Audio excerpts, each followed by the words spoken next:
Greetings, ladies and gentlemen, and welcome to part one of my look at for the Gatewatch set. So, this part one is going to be first of a two-part series. Today we're just going to be taking a look at for the Gatewatch so far during week 2 of the spoilers. So it's going to be taking a look at what the spoilers we've had so far, what I think of the set, and a comparison to Battle for Zendikar. Then in part 2, we're going to take a look at the full set once it's all spoiled on Friday. So that video will probably go out Friday night or Saturday. And in that set, we'll be taking a look, or in that video, we'll be taking a look at the whole set, again, comparing it to Battle for Zendikar and taking a look at how it affects Standard. But more importantly, then, we're going to be taking a look at its impact on Limited. Some of the cool strategies that have really emerged from the cards and some key draft picks, but also just taking a look at the whole set as it is. So today's a bit of speculation. Oh, it's good so far, but it may end up being absolutely terrible. Unlikely, but still.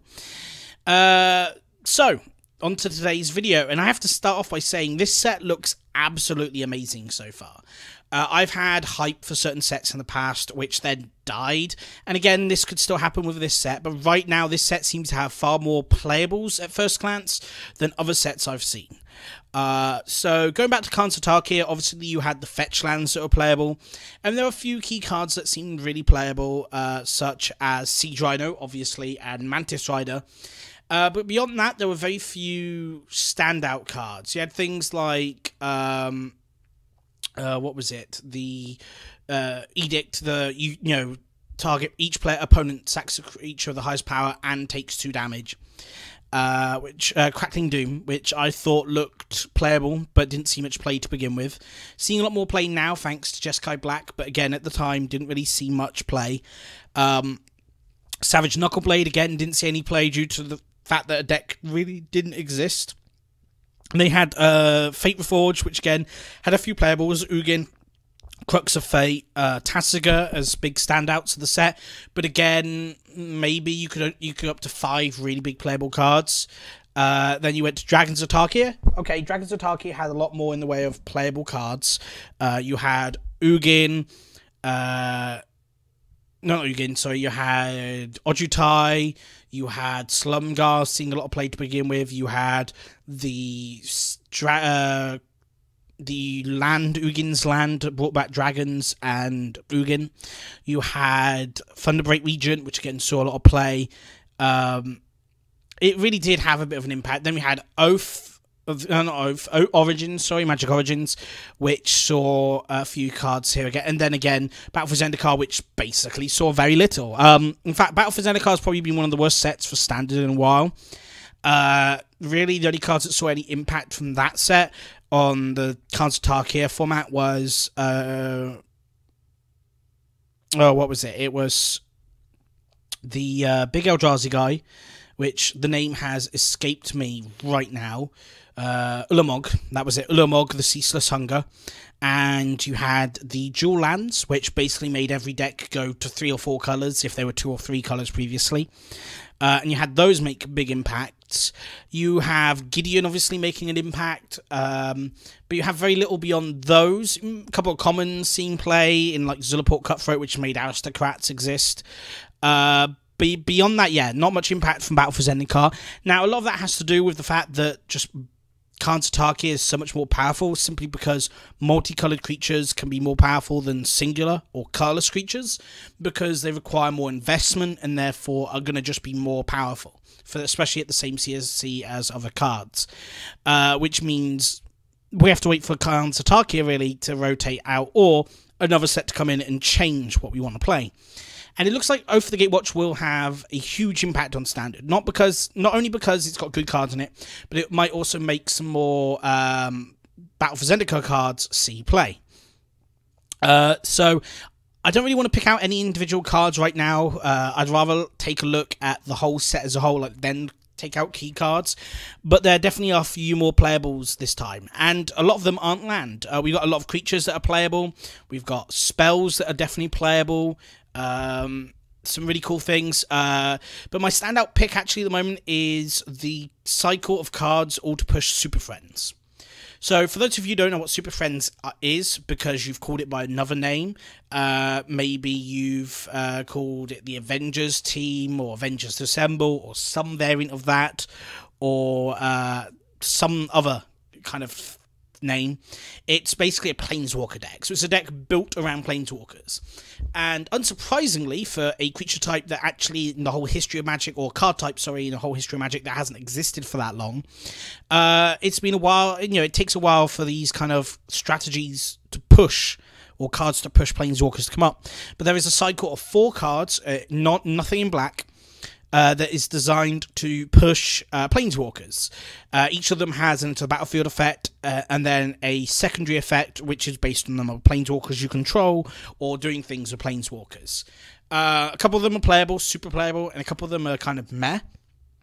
But on the whole, they kind of really push the Planeswalker strategy, which I absolutely love for Standard, because it's nice to see a Planeswalker deck exist, and in fact, I might just build one, simply because Planeswalker decks can be quite difficult to deal with, because the amount of removal that actually specifically target Planeswalkers is currently limited to 4 cards in Standard, and that is Ruinous Path.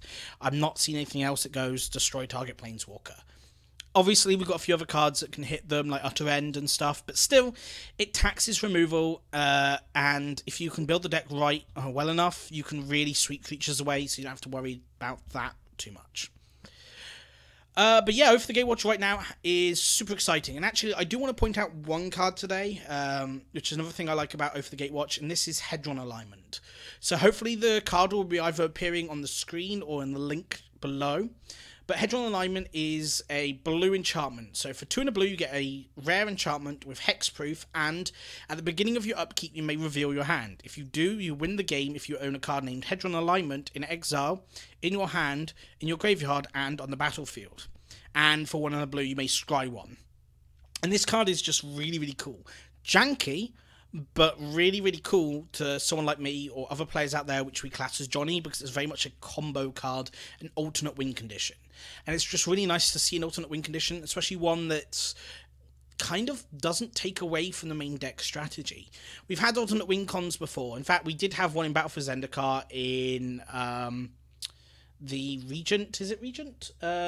It's the... Oh, let me just find it. I've got it here somewhere if I can find it quickly. But it was that white cat creature, Veladar Sovereign. That's it, Veladar Sovereign. And that creature basically had 4, 6 and lifelink, and then if you had more than 30 or 40 life, whichever number it was, you win the game in your upkeep.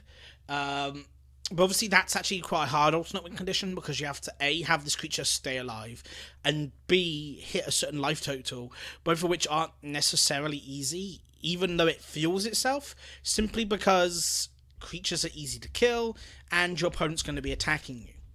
So Hedron Alignment's slightly better in that regard, because A, it's a harder to remove type. It's hexproof, which means it's going to be virtually unremovable. In fact, there's only one spell really that removes it at the moment, and that is Dromoka's Command, which is starting to see less players, less enchantments see play. But also because that can actually fuel your game strategy, because if you're trying to actually get one in the graveyard, they're making you sack it. Well, they may not want to do that simply because it might fuel your win. The fact that it also doesn't really impede any of your other strategy. Again, Veladar Sovereign's 6 mana, so A, comes down late. B, you have to make your deck get there. Hedron Alignment really kind of fuels itself, and you do have to make a few concessions. You have to try and find ways to get an exile. But in blue with Delve, that's really not hard. You Dig Through Time is a big card there which you can use, or you can go into like the blue-black control and have Dig Through Time plus Murderous Cut as key ways to kind of use it. But it's also a deck that actually might actually use things like, not Part the Water Veil, the previous one, which is like Temple Trespass, which is like an 11 mana spell or 9 mana spell, really expensive with Delve. But the Delve of that really helps fuel your cards, your strategy, because you really want to delve away a Hedron Alignment at some point. Though, to be fair, I'm more excited for Hedron Alignment in Modern. It's an interesting deck card kind of thing to go for, especially with Modern having very few target player sacrifices and enchantments seen play. Dromoka's Clan sees little to no play there, and I reckon it's possible to build a Hedron alignment deck that wins in that format. So yeah, that's pretty much my view of the set so far. Far more playable again than Battle for Zendikar. It's just a huge impact set in my opinion, and I do think it will have a huge impact on Standard and other strategies as well. So thank you very much for watching this, guys. I will be doing some more over the Gatewatch videos in the next couple of days, so keep a lookout for them, and keep a lookout for part 2. And don't forget to like, comment, and subscribe, and I'll see you next time.